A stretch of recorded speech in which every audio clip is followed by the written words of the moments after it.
Trauma surgeon हैं, America में होते हैं और ये गए थे गज़ा वहाँ पर सर्व करने के लिए। और इन्होंने वहाँ पर क्या देखा, ये देखा कि वहाँ पर रोज़ाना इनके सामने बच्चे लाए जाते थे जिनको डायरेक्टली हेड शॉट्स या चेस्ट शॉट मारे गए होते थे। तो ये रोज़ाना इन्होंने देखा और उसके बाद इन्होंने अमेरिका में बाइडेन इंतज़ामिया को भी ख़त लिखा। तो डॉक्टर फ़िरोज़ सिदवा जो हैं वो हमें ज्वाइन कर रहे हैं, उनसे हम बात करते हैं उनके इस पूरे एक्सपीरियंस के बारे में। Doctor Firoz Sidhwa, hello and welcome to the show, thank you for giving us your time. So first of all, can you please tell us when did you go to Gaza and what was your experience there? What did you witness there? Of course, yeah. I entered Gaza on March 25th of this year, and I left on April 8th. And, the experience, I'm a doctor, I'm a trauma surgeon, so the experience was busy, to be sure. I did a lot of work there. The situation in Gaza is just it's terrible. I've never seen anything like it. I've worked in Ukraine, I've worked in Haiti, I've worked in Zimbabwe, I've worked in the West Bank, the other part of Palestine, but I've never seen anything like Gaza. The whole population is hungry. The whole population is homeless. Half the population is children. There's no electricity. There's no water. It's terrible, honestly. Like I said, I've never seen anything like it. It was difficult because we didn't have advanced supplies. We never had soap. There was no soap anywhere in Gaza.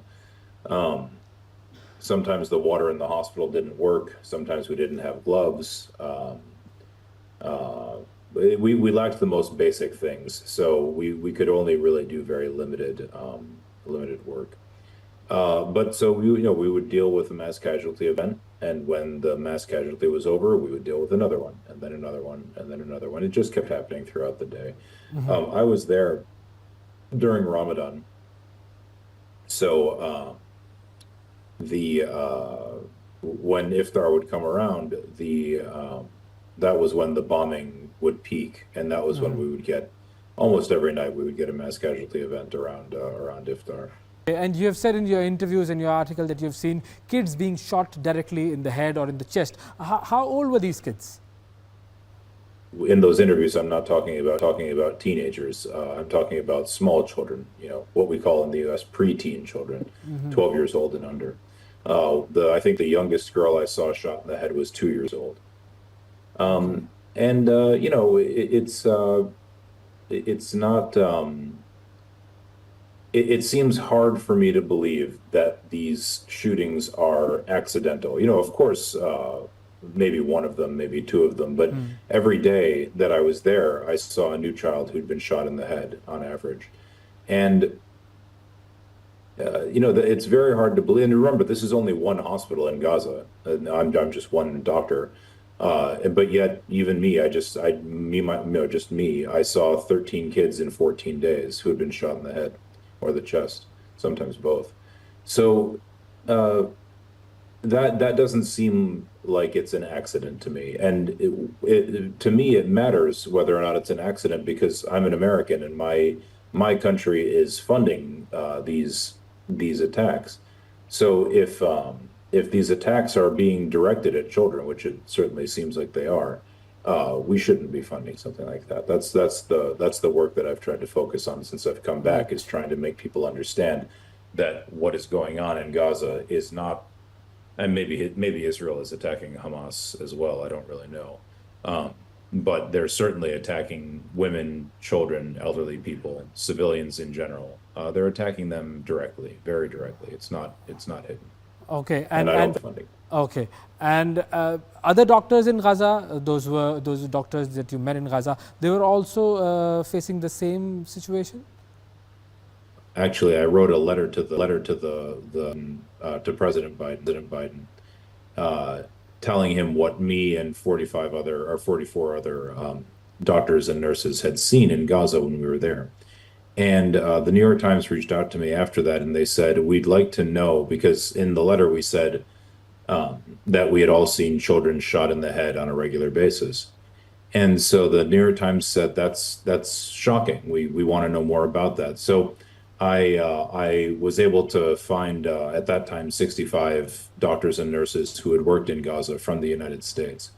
And I asked all of them, did you see children shot in the head on a regular basis? And 44 out of the 53 said yes.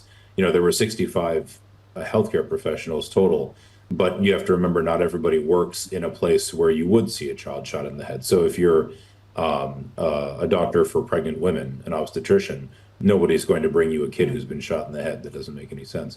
Yes. But so the people who worked in an emergency room or in an ICU or in the operating room, of them, that was 53, and 44 said that they regularly saw children shot in the head. So it's not just my observation, that's for sure. Okay, and I'm sure it's been a traumatic experience for you also. But can you tell me, is there anything specific that worries you about this whole experience or that haunts you? No, not that haunts me. I'm a trauma surgeon in the United States, and I work in, the United States has a huge amount of gun violence. And I work in a very poor and very violent county. And we're the only trauma center here, and I work a lot. So I'm used to seeing even small children who've been shot in the head. That's not uncommon for me to see. So there isn't, it's not that they're haunting me. It's not that the case haunts me or the child's injury haunts me. It's that I'm responsible for it. That's what bothers me. I didn't shoot these children, of course, but my government gave the Israelis the money, the military equipment, the diplomatic support, and without it, they couldn't do any of the things that they're doing. So that's why I never say, or I try never to say that it's an Israeli attack on Gaza. It's a U.S.-Israeli attack on Gaza. So, you know, that's what haunts me. It's not the brutality of what was done. I'm used to seeing very brutal things done to people. It's the fact that I'm responsible for it. That's why I've been talking about it since I've come back. जो बुनियादी चीज़ हमें बताई गई doctor Firoz सिदवा की तरफ से वो यही थी कि उन्होंने रोज़ाना की बुनियाद पर ये देखा कि किस तरीके से इज़राइल जो है वो फ़लस्तीन के बच्चों को, उन बच्चों को कि जिनकी उम्रें 12 साल से कम होती थी, उन बच्चों को डायरेक्टली सर में या उनके सीनों में गोलियां मार रहा है। और इसका मकसद सिर्फ़ और सिर्फ ये है कि नस्ल कुशी की जाए, उन बच्चों को ही ख़त्म कर दिया जाए जिनके बारे में इसराइल को अंदेशा ये है कि ये जब बड़े होंगे तो ये हमसे बदला लेंगे। इन बच्चों के साथ जो कुछ हो रहा है वो सारी दुनिया देख रही है। यूनाइटेड नेशंस ने इसके हवाले से रिपोर्ट भी दे दी है, लेकिन अब दुनिया क्या करेगी ये सबसे बड़ा सवाल है। एक नस्ल कुशी, एक जेनोसाइड हम अपनी टीवी स्क्रीन्स पर लाइव देख रहे हैं और हम सब इस पर खामोश हैं।